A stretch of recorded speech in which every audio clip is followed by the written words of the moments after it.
Welcome to the Poetry Exchange. I'm Michael Schaefer. We've been talking to people about a poem that's been a friend to them, and with their kind permission, we're able to share these conversations with you in this series of podcasts. This week's episode was recorded at the chapel in St Chad's College during this year's Durham Book Festival. As always, if you want to read the text of the poem, you can do so by pressing the little information button within your podcast app. It's a slightly longer poem this week, so you'll be hearing sections of it woven into the conversation, and then the whole of the gift recording of the poem at the end. You'll be hearing myself and Fiona Bennett talking about The Transfiguration by Edwin Muir, the poem that's been a friend to Margaret. I just love the idea of it. It's a beautiful, beautiful idea. Thank you. Yeah, it's great. You're the principal of the college, is that Acting right? principal, yeah.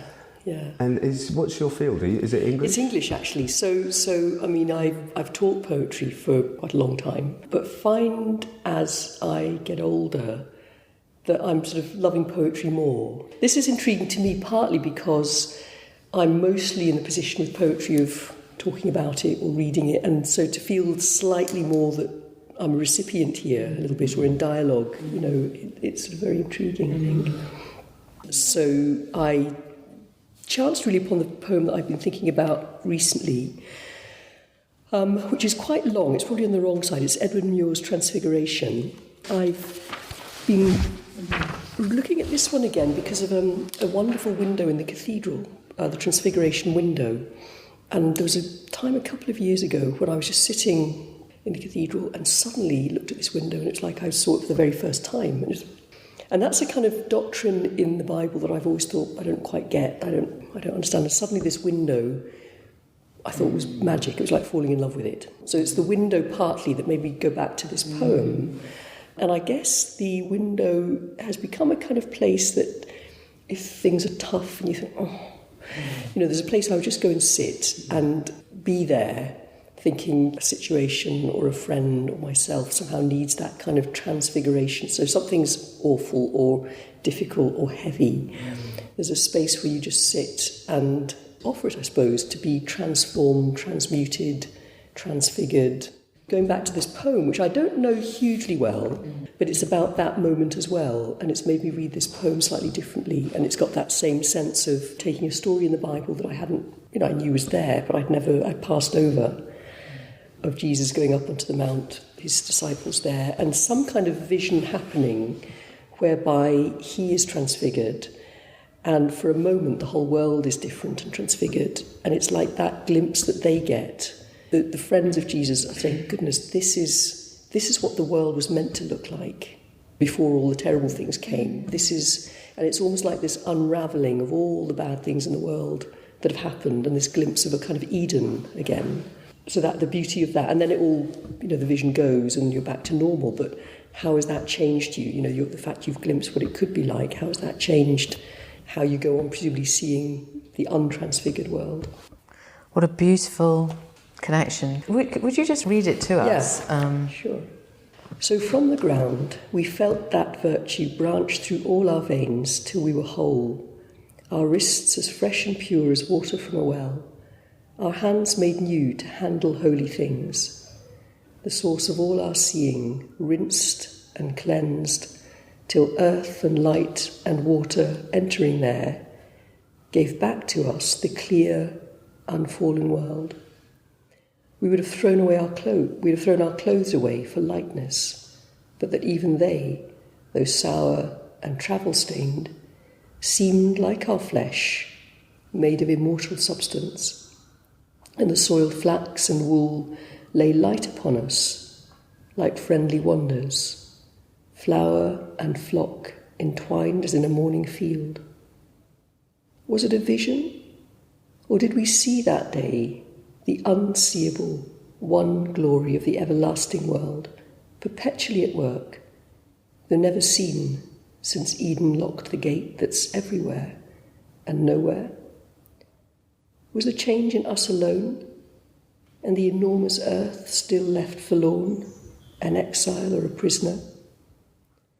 Yet the world we saw that day made this unreal, for all was in its place. It's very special the way that there is something very real and everyday in the world that's alongside all this other thinking, isn't there? Yeah. I mean, the fact that that's... And I think the fact he's almost saying, was it a vision? Was it reality? Maybe we don't know. Maybe it doesn't matter. But somehow, whatever, this glimpse that they've had has changed something. So when you go to the window and you're sort of in some way being with that possibility or with those possibilities, or sort of, it's wonderful that space, you've found that space and that relationship. I mean, the going there is usually pretty intentional. I mean, I'm very lucky because my office is right across the road from it, so I can nip out. So it's a place I'm lucky enough to be able to go to fairly often. And sometimes, I'll just go, but sometimes I'll go intentionally because I think, actually, this is quite tough, either for me or for a friend, something that you just... Or I'm a mum, I've got 2 kids, sometimes when you think, it's just not going right, I've made a mess of that, or, I've kind of... Or, as I say, when a friend that you know and care about is just in a really difficult spot and, there's nothing that you can particularly do. So sometimes just going there and wanting to kind of hold that situation, I suppose, with God, but very much opening it to that sense of transfiguration. And then going away and feeling okay, leaving it there or holding it there. And I suppose a sense of some sort of peace. Or even if there's not, you think, well, it does something. It puts her in a slightly different context, that it's somehow you think, okay, life is bigger than this and transfiguration is possible. The vision that's offered is really beautiful. Yeah. I found it quite moving, Yeah. actually. And just finding that theme actually being incredibly rich. So even in my work in this place, okay, which is fantastic, I love it. But obviously there's times when it's just difficult, where you meet people in real pain or who've made a mess of something or whatever. But also, you just think, okay, the possibilities of this community. Where can you bring transfiguration? How can you? I suppose this image has come to be.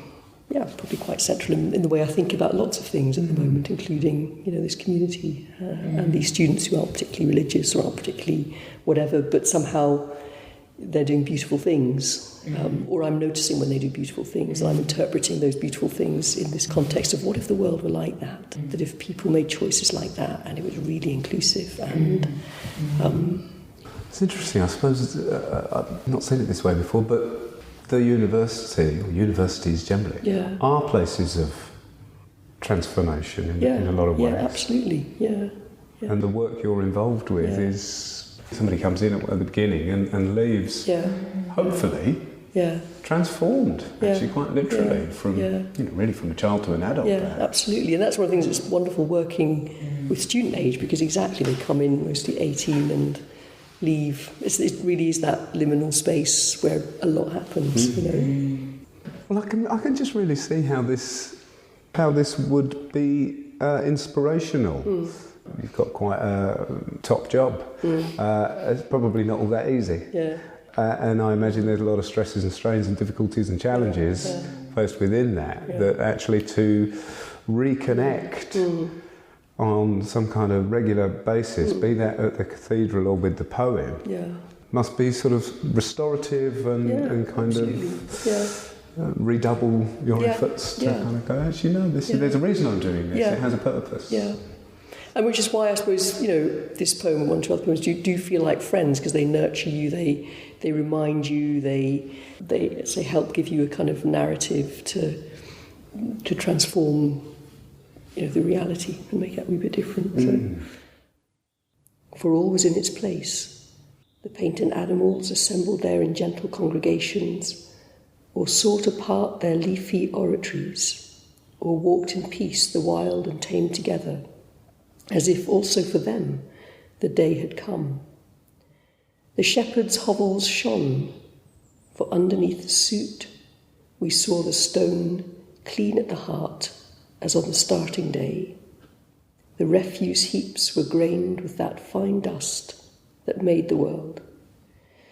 For he had said, to the pure all things are pure, and when we went into the town, he with us, the lurkers under doorways, murderers with rags tied round their feet for silence, came out of themselves to us, and were with us, And those who hide within the labyrinth of their own loneliness and greatness came, and those entangled in their own devices, the silent and the garrulous liars, all stepped out of their dungeons and were free. Reality or vision, this we have seen. If it had lasted but another moment, it might have held forever. But the world rolled back into its place, and we are here, and all that radiant kingdom lies forlorn, as if it had never stirred. No human voice is heard among its meadows, but it speaks to itself alone. Alone it flowers and shines and blossoms for itself while time runs on. I love this bit. And those who hide within the labyrinth of their own loneliness and greatness came. Yeah. And those entangled in their own devices, the silent and the garrulous liars, all stepped out of their dungeons and were free. I think that's brilliant. And actually, in many ways, it feels really modern. The idea of being trapped within the labyrinth of your own loneliness is, I mean, that's a really modern phenomenon, certainly. It is, isn't it?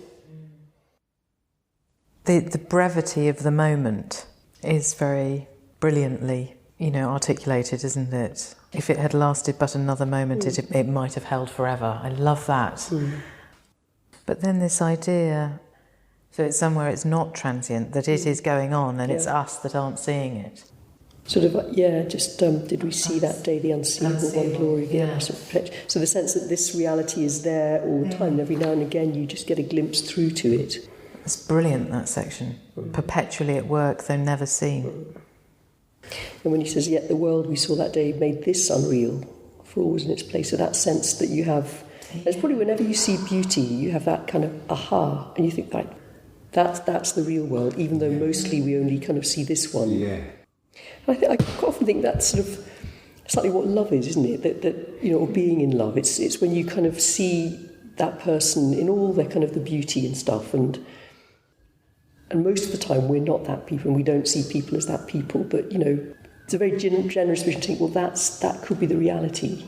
And that's the transformative power of love to see like that, isn't it? And when you're in love, how the whole world just seems wonderful. Do we have the courage to say, well, actually, that is the reality? Unfortunately, most of the time we probably don't go through seeing it like that, but maybe that's the truth, and the rest of the time, when it's more mundane, is something less than. Or I think that's one of just the real gifts of poetry. Because whenever you're writing a poem or giving a poem, and when you're giving a performance, I mean, it's that kind of space where people do stop and look and attend, and something wonderful, I think that's one of the reasons as I get older I'm loving poetry more and more. But it's probably true of any art, isn't it? That you just think, that's, it helps you see something or stop or see things through a new life or a new way.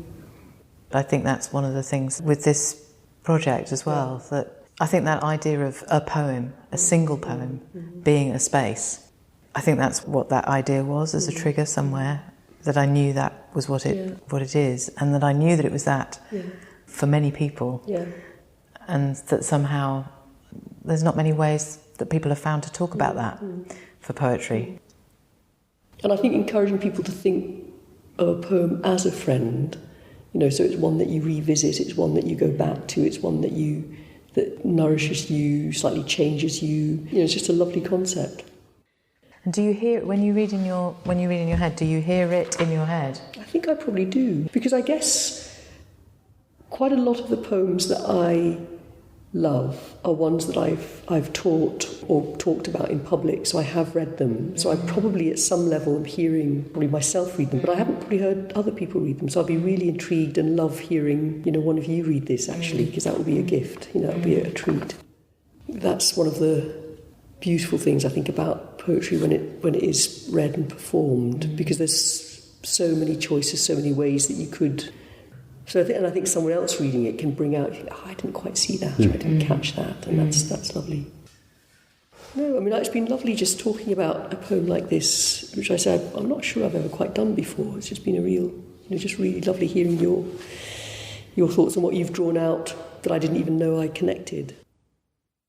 The Transfiguration So from the ground we felt that virtue branch through all our veins till we were whole, our wrists as fresh and pure as water from a well, our hands made new to handle holy things, the source of all our seeing rinsed and cleansed till earth and light and water entering there gave back to us the clear, unfallen world.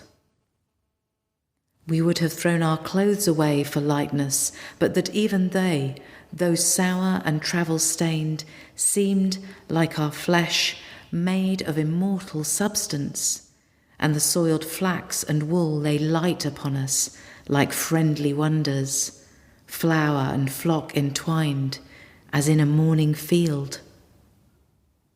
Was it a vision? Or did we see that day the unseeable one glory of the everlasting world, perpetually at work, though never seen, since Eden locked the gate that's everywhere and nowhere? Was the change in us alone, and the enormous earth still left forlorn, an exile or a prisoner? Yet the world we saw that day made this unreal, for all was in its place. The painted animals assembled there in gentle congregations, or sought apart their leafy oratories, or walked in peace, the wild and tame together, as if also for them the day had come. The shepherds' hovels shone, for underneath the soot we saw the stone clean at the heart, as on the starting day. The refuse heaps were grained with that fine dust that made the world. For he had said, "To the pure all things are pure."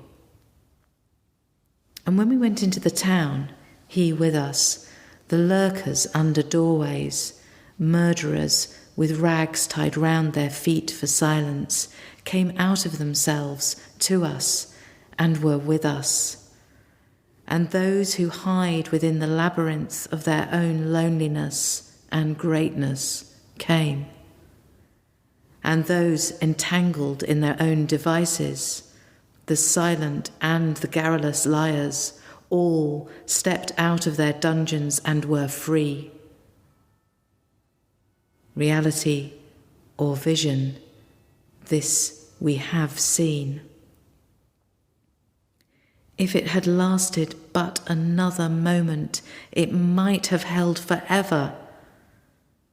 But the world rolled back into its place. And we are here, and all that radiant kingdom lies forlorn, as if it had never stirred. No human voice is heard among its meadows, but it speaks to itself alone.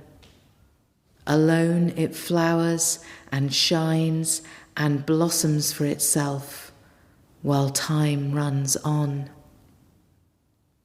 But he will come again, it said, though not unwanted and unsummoned, for all things, beasts of the field and woods and rocks and seas, and all mankind from end to end of the earth will call him with one voice. In our own time, some say, or at a time when time is ripe. Then he will come, Christ the uncrucified, Christ the discrucified, his death undone, his agony unmade, his cross dismantled, glad to be so. And the tormented wood will cure its hurt and grow into a tree in a green springing corner of young Eden. And Judas, damned, take his long journey backward from darkness into light and be a child beside his mother's knee, and the betrayal be quite undone and never more be done. That was Fiona Bennett with the gift recording at the end there. If you've enjoyed this week's episode, please press subscribe to make sure you get all of the episodes as they come out. The Poetry Exchange is going to take a little break over Christmas, but we'll be back with a brand new episode in the new year. And finally, just to say a massive thank you to everyone that's listened and subscribed, and for sharing the Poetry Exchange on social media. We've had a really lovely response. Don't forget to tell your friends, it's free, and we'd love to have as many people as possible sharing these conversations. We really appreciate it. If you'd like to nominate a poem that's been a friend to you, you can do that on our website at thepoetryexchange.co.uk. Thank you for listening.